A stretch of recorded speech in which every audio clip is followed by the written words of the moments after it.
Good morning, ladies and gentlemen. My name is Dennis Wilson, and I'm coming to you from the great state of Montana, big sky country.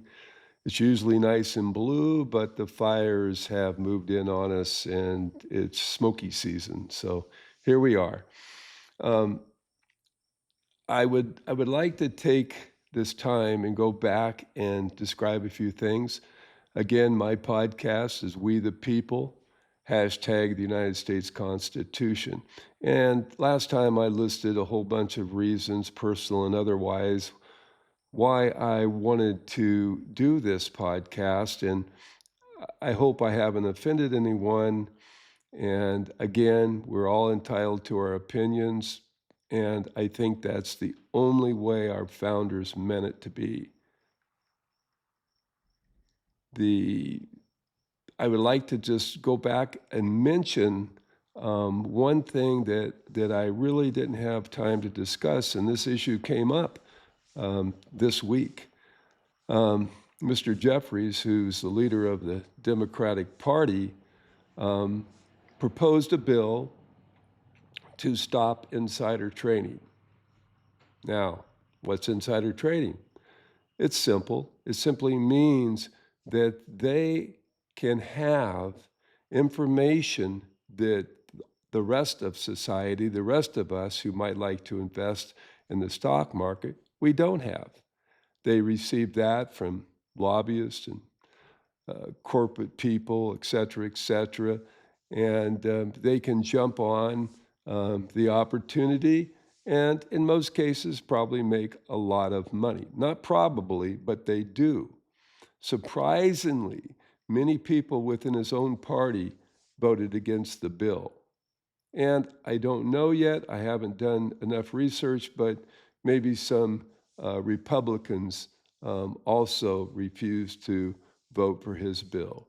Now, I will just say this before I move on that I agree. I don't agree with some of Jeffrey's policies and ideas, but I commend him for this, for doing the right thing.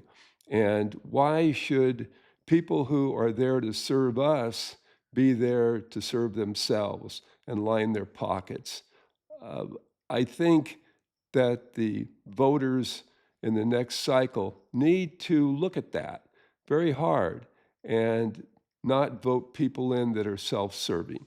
We can't have that. We got too many problems, too many solutions to solve, too many problems to solve. We have to eliminate these self-serving politicians by voting them out of office. And that's all I really want to say about it. But again, it's just another one of those corrupting things, another drone that attacks our Constitution. In my last podcast, I was excited to have my granddaughters on. I thought they did a good job, from 7 to 11 years old. That's pretty good. I was very, very surprised to hear and to see that they did and knew the Pledge of Allegiance. They gave the Pledge of Allegiance, and they did it perfectly. I was really, really tickled and surprised by that. And I hope that more schools will insist on this activity in the morning to say the pledge, that we promise our loyalties to the flag, to the country, and to the Constitution of the United States and America, which serves and protects all of us. So with that, I'm going to go ahead and move on into some other things. We'll get now into the meat and potatoes, and we'll leave current events and my opinions about stuff, which really doesn't matter much. I'm not trying to influence anyone. I'm trying to teach a course on the U.S. Constitution. So let's move on and go down that road together. I would like to ask you at this time that if you have watched the first two podcasts, 3 episodes really, if you've watched the first two, I you're I would like to ask that you go out to 5 of your friends or neighbors, family members, and go, hey, this is kind of cool. I am learning something new about the U.S. Constitution, and I would like you to join me.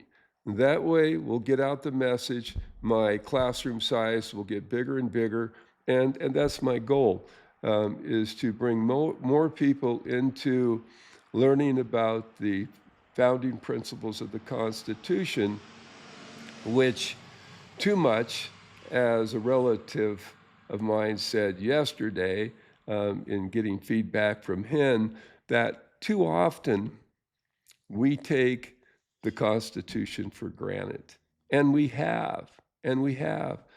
It's been threatened throughout American history from the get-go. Very big names in politics, like James Madison, Thomas Jefferson, and George Washington. They were not sure if this new form of government was going to last 5 years, 10 years, or 20 years, but privately, they were hedging their bet and saying, this may not last. And so it took a long time for people to learn self-governance, to try to vote good people in that would not be self-serving, and they did. But it's been very turbulent. Later on, we will fight a civil war where 620,000 soldiers lost their lives. And some of those soldiers were black soldiers, the first to fight for the Union, the first to fight for the United States of America. And if you go back and take a look at a recent show by public broadcasting, you'll find that it's a great movie and quite a bit of factual history. And so go back and if you can, I advise you to take a look at that. It was spellbinding for me. They fought gallantly, especially at Fort Wagner. Many black soldiers lost their lives. And so we have to remember that. And I know that race has been an issue since the beginning of slavery. I get that. I taught it. The kids saw all of the whippings on the backs of men and women that had risen up against their condition. Shame on America. That's terrible. That's a stain on our history. But you know what? I bet every one of us have made some serious mistakes in our lives, and we try to overcome that, try to make up for that, and try to live in peace. So I invite you on this journey now.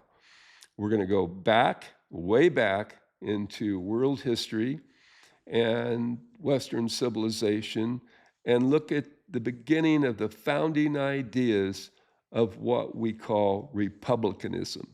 Now, you're going, oh, he's going to talk about Republicans. No. Republicanism and democracy had very different meanings back during the days of Plato and Aristotle and Socrates. And so it was only over many centuries that the notion of republicanism began to emerge. And to understand how we got to the Philadelphia Convention, we have to step way back to these political philosophers who spent the time talking about the best form of government, the worst form of government, a government that would best serve the people, and it came on very incrementally, one little step at a time. It's like, I remember back in the day, my mom used to spend a lot of time on puzzles. Of course, that was before the computer, before the iPhone, and that's what a lot of people did, especially in the wintertime. Anyway, one piece at a time. That's what you put in. You find that one piece, you fit it in, you go, okay, I got that. Now you start looking for the next. And over time, these ideas of republicanism came together, and it was fantastic. And we will see this development during the American Revolution, and then the progress of that will accelerate. So I would like to begin not with Plato and Aristotle. I'd like to begin with the day that the Constitution became public. Okay, that was sometime after September 17th, 1787. 55 or 57 delegates were to meet in Philadelphia for the purpose of revising the Articles of Confederation. And for you young people, revise means to fix, means to put back together, to change a little bit to make it better. But they didn't do that.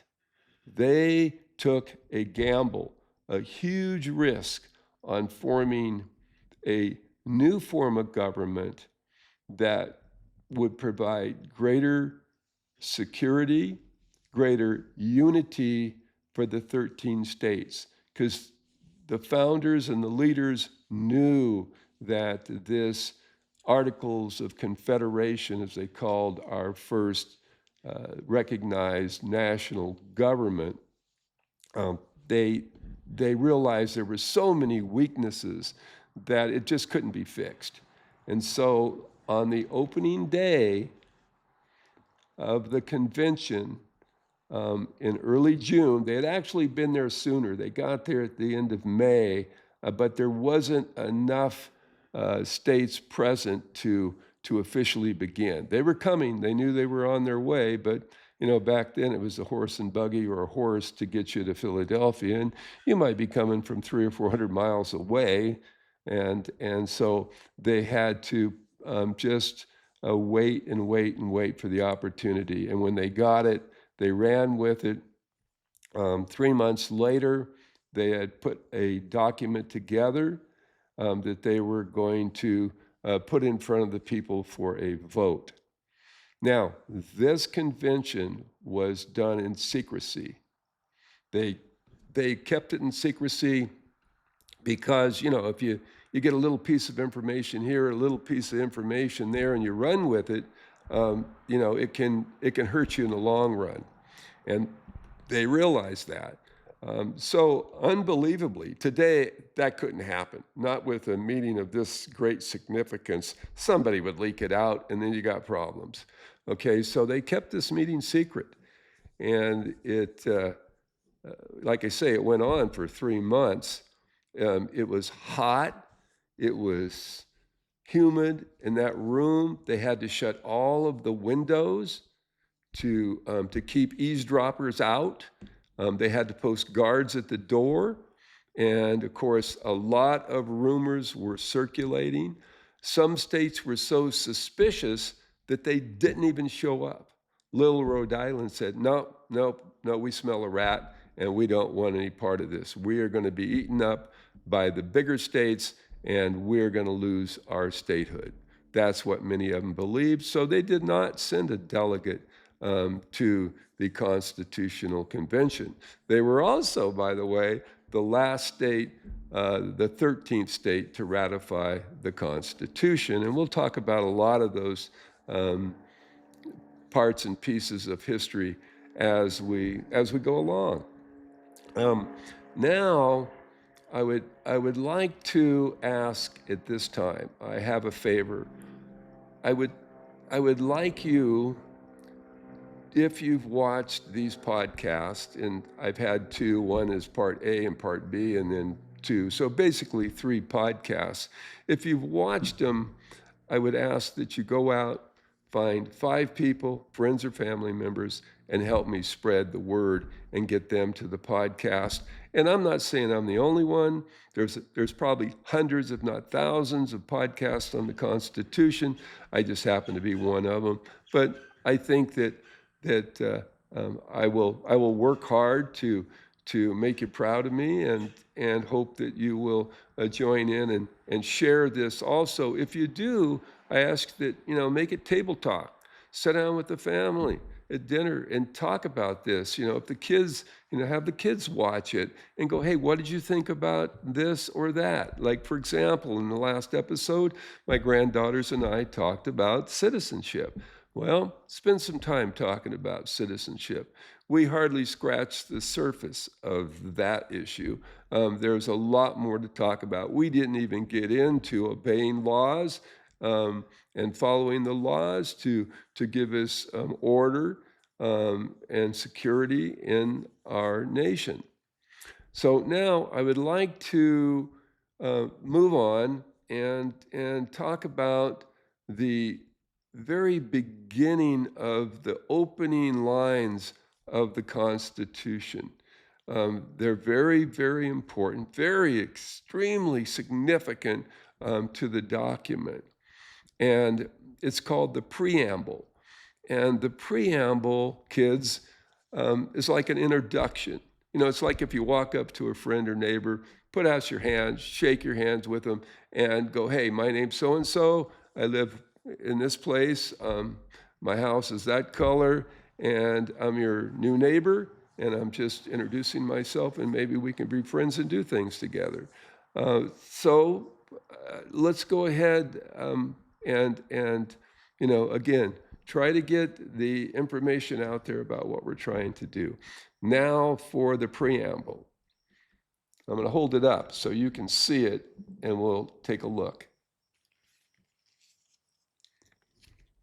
I'll get it over here. I'll get my face out of the way so you can see it as best you can.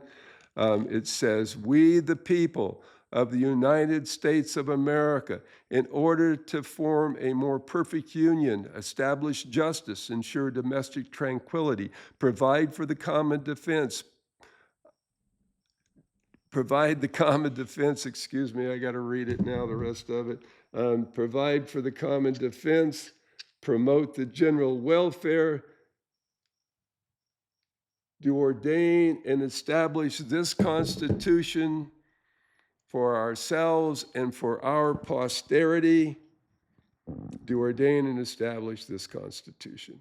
And I messed that up pretty good, but anyhow, you got the idea. Now let's talk about it. Okay, first of all, we the people.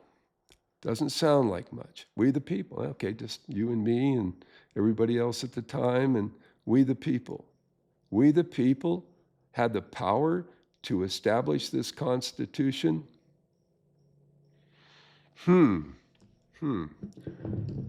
Up until this moment in history, it was only the elitists, only the aristocracies, only the very rich, wealthy, and powerful could form governments.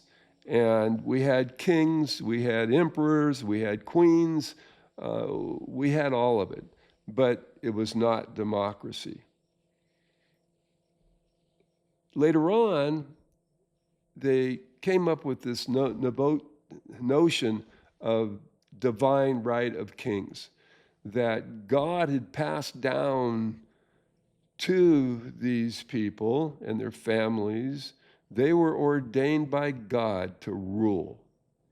And that was the line that, people, they believed it. And so looking for something very important in their lives, security, well, they didn't push back. Not until later on. We'll see how they begin to push back.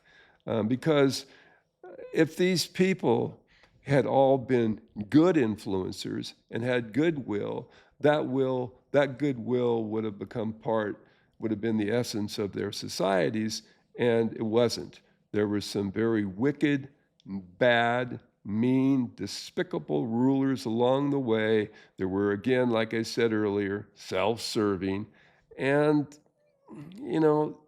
it had to change. Okay, so back to we the people. So who holds the power in a Republican/democratic form of government? Who holds the power? Well, it's telling you, we the people. From the Creator, as Jefferson said in the Declaration of Independence, from the Creator, handed down to the people. And they hold, I'll put this up so you can see it, they hold sovereignty. They hold sovereignty.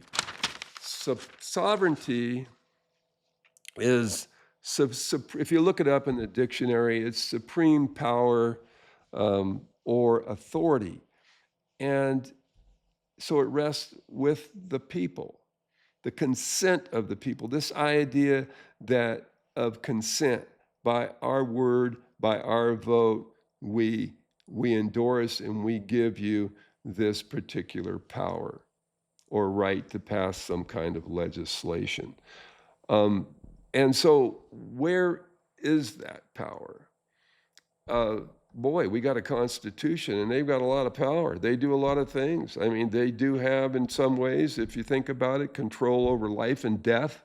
You know, right now we're in the midst of a war with Iran. We've lost, I think to this day, correct me if I'm wrong, but I think we've lost 17, maybe 18 people. And it's terrible to lose one life in war. But that's what has happened.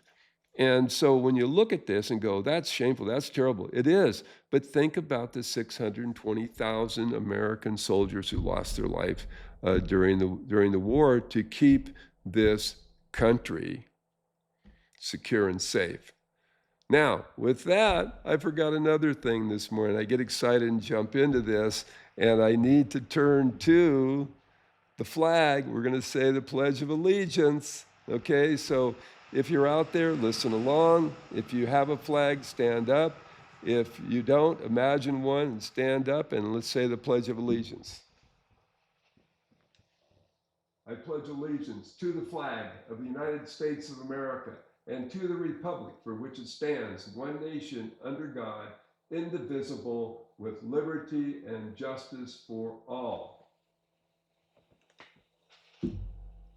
Okay, let's go ahead and continue on with this idea of sovereignty.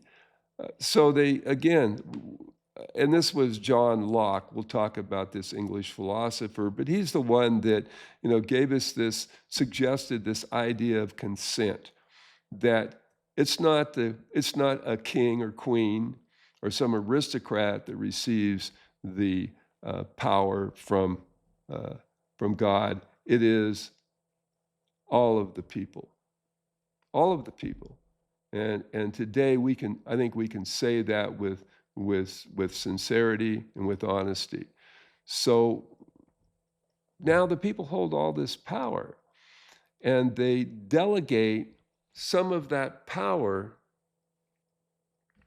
to a government. They don't give it all to them. No, no, no. They give some of it to them. But how do they do that? They do that by convention. And the mechanism or the device of a convention really originates with the colonists and with members within each state, the use of convention. So what if, say, for example, that Congress cannot muster enough votes to pass an important piece of legislation? Well, guess what? The various states can hold a convention, and if 3/4 of those states pass this act, then it will become an amendment to the Constitution. Now, what's an amendment, kids? Okay, you ever put a Band-Aid on when you got a cut?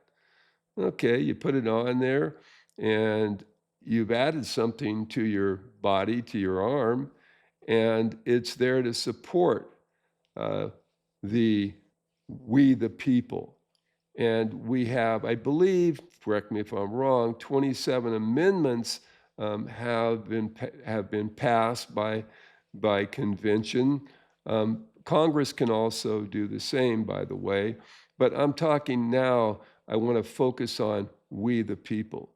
So we the people remain most sovereign. And if we want to, because of neglect, abuse, if there is some power that our politicians are abusing, we can hold a convention and pass new legislation.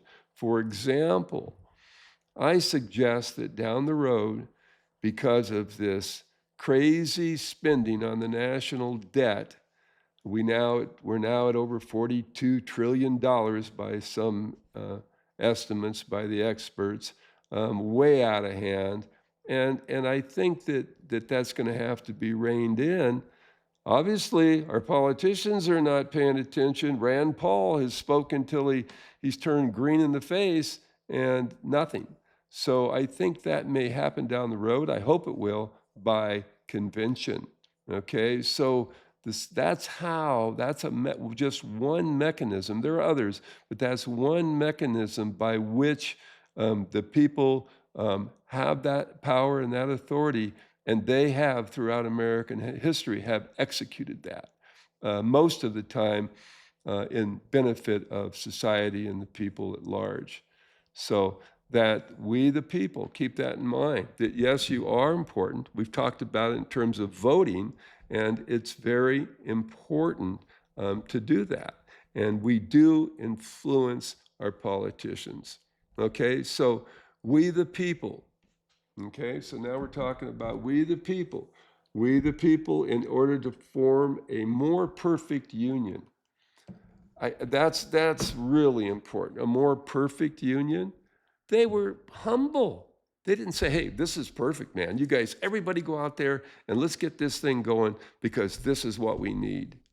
No, they were realistic. They knew through those 3 months of turmoil, and there was heated debate at times, heated debate, and they knew it would be on various issues that we'll talk about later on.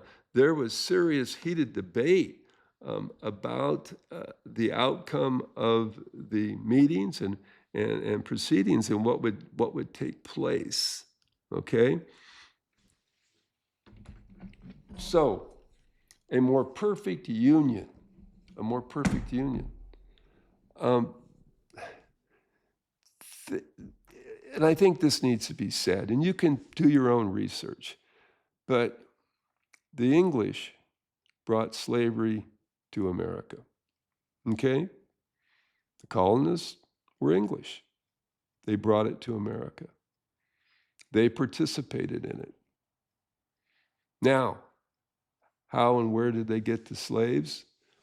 On the west coast of Africa, in the Ivory States, as they're referred to, they traded at first with the various tribes and city-states or nations there. They traded with them. And then they discovered that these various tribes they would partake in slavery. It was common that, to the victor goes the spoils, as they say. And so the spoils after the war was, we're going to take you into slavery. And so it became very convenient for the British, and there were others, the Spanish, other European nations that engaged in slavery and slave trade, to come into these ports, and they would trade for human beings. Insane, but they did. They did it. That's a fact, and it's a terrible fact. And two of the worst facts that came out of that was the long voyage to the colonies. These people were kept below in horrific, terrible, stinking, rotting conditions, and many died before they even got to the colonies. And the other thing that was unthinkable, and we were the only nation, and remember at that time it was England, We were the only nation to auction off and separate the family, men and women, husband and wife, and most grievous, the children. The children were separated, and most likely never to see their parents again. That is horrific, shameful, despicable, and all the other adjectives you want to throw in. And we today have to live with that. And so and that's one thing that divides us, terribly divides us. But, we all are victims. If you're born into this world, in some way, you become a victim. Okay? Not like that. That's very severe. But your families and your ancestors have been victims in some way. And we could go on and on and on and on for hours about this with the treatment of especially the American Indians. Just horrific, terrible, should never have happened, but it did. The same thing with the Chinese who we exploited when we built the railroads, and I could go on and on. But they were victims.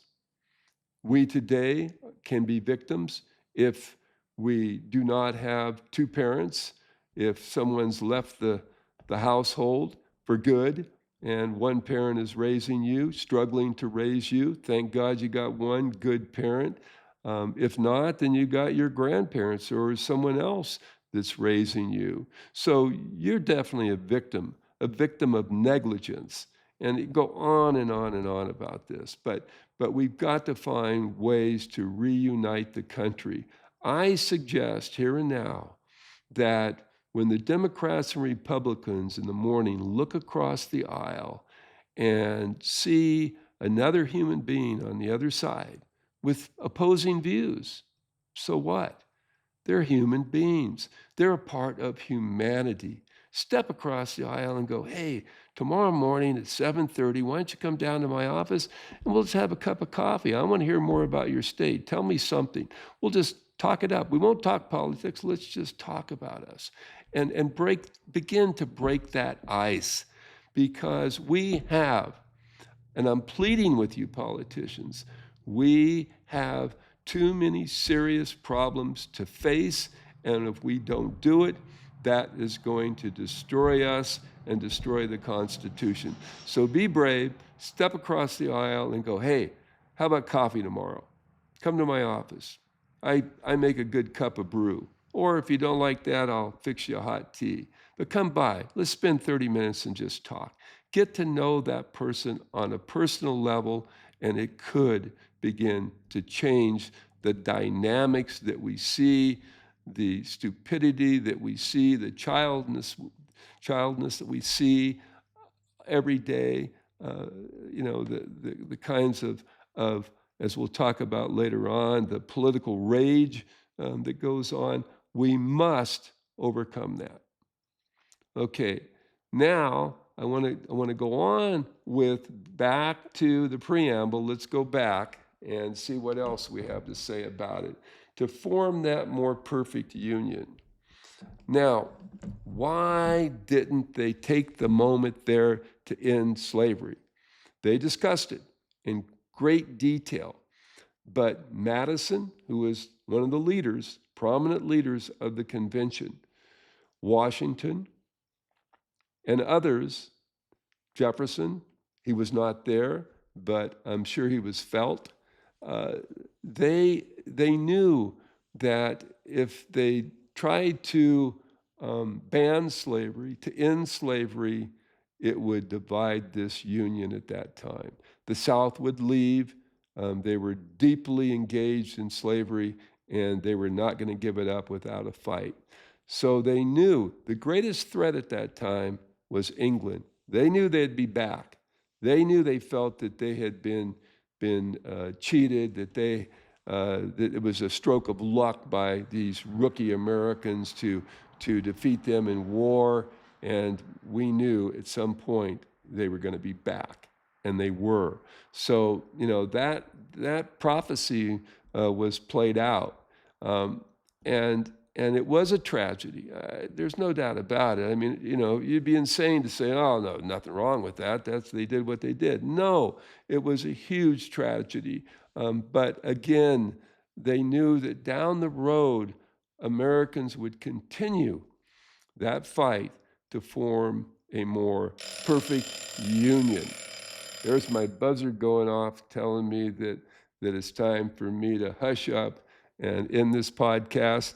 I know that, Joe, you're laughing because I made several pretty big mistakes. But, at the end of the day, it is what it is from this old man. And all I can do is continue to try to give it my best. And I will. So again, please, if you're watching this podcast, help me spread the word. I want more people to engage in this and talk about the Constitution. Because as I've said in all of my podcasts, that as they say in Montana, it's the last best place. Well, we got it almost right, that close from being right. No, the Constitution is and always will be the last best place. And so, with that, I'm going to leave you for today. And this podcast this is episode 3, will be out next week. And until then, enjoy your summer, and we'll see you again at the last best place, the United States Constitution. Thank you, and have a great day.